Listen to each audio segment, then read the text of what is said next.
Mesdames et messieurs, bienvenue dans ce bulletin d'information. Le procès de Steve Amoussou, connu sous le nom de Présudomni, frère Onvi, reprend ce lundi 10 mars 2025 devant la Cour de répression des infractions économiques et du terrorisme Criette à Cotonou, au Bénin. Initialement prévu pour le 27 janvier 2025, il avait été ajourné en raison de contestations soulevées par la défense concernant la légalité de la procédure. Steve Amoussou est accusé de harcèlement par voie électronique, diffusion de fausses nouvelles et incitation à la rébellion. Ces charges sont liées à des publications présumées subversives, notamment des chroniques diffusées en janvier 2020 sous le nom de Frère Onvi. La communauté internationale a commémoré ce samedi 8 mars 2025 la Journée internationale des droits des femmes. L'édition 2025 a été célébrée sous le thème, je cite, « Pour toutes les femmes et les filles, droits, égalité et autonomisation », fin de citation, une thématique qui appelle à des actions permettant de libérer les opportunités, le pouvoir et l'égalité des droits pour toutes les femmes en vue d'un avenir où personne ne sera laissé de côté. Mais une question se pose, pourquoi certaines femmes pensent-elles qu'elles sont inférieures aux hommes? Maroufat Falola, deuxième adjointe au maire d'Ifani, répond au micro de Guéry TV Monde. Mais ça date, cette impression que la femme a, qu'elle est inférieure à l'homme, ça date. Les hommes, depuis le temps, ont toujours joué le rôle du supérieur et la femme toujours inférieure. Et ça continue, c'est psychologique, c'est dans la tête de la femme, c'est que c'est l'homme qui est le plus fort et moi je suis la faible. Moi je dis même que les hommes, d'autres disent que les hommes relèguent les femmes au second plan. Moi je dis que les hommes ont confisqué, ils ont confisqué la liberté, la libre expression de la femme.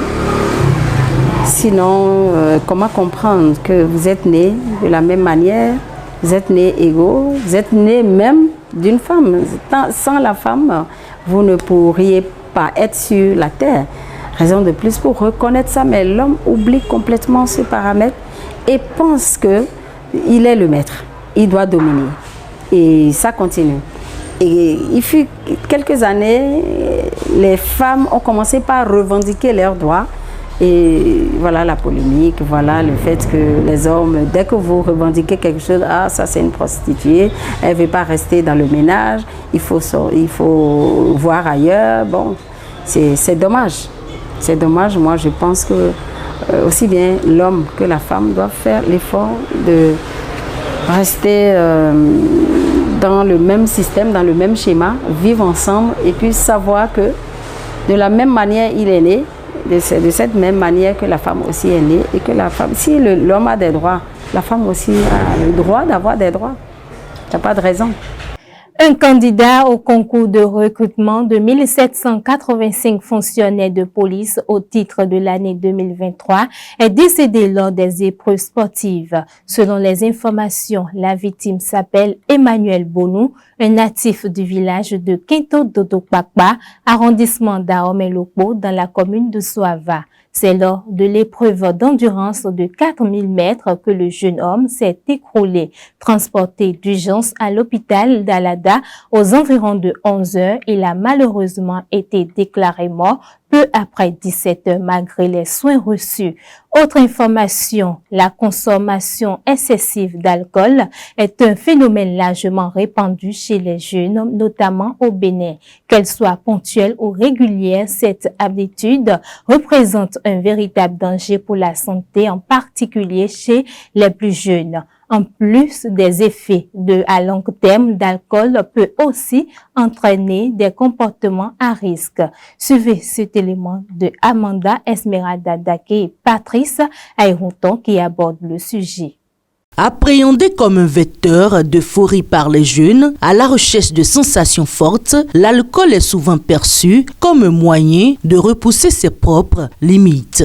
La pression sociale, le désir de se faire une renommée ou l'envie de s'intégrer dans un groupe sont autant de facteurs qui poussent à sa consommation. L'alcool permet d'accroître la confiance en soi et de donner de l'assurance dans les relations avec autrui. Cependant, la consommation abusive de l'alcool chez les jeunes est devenue un fléau qui nuit à la société et ses causes sont diverses. Je constate que ce n'est pas souvent leur faute parce que, comme on dit, un tel père, tel fils, c'est ce qu'ils constatent à la maison qu'ils le font. Si les parents aussi parfois dévient par rapport à cette situation de la société, les enfants ne peuvent que prendre le pli et c'est un peu déplorable. Mais l'autre chose aussi, c'est l'oisiveté des enfants qui les amène à cette situation. Nous avons la paupérisation aujourd'hui de quoi? Des buvettes, des restaurants.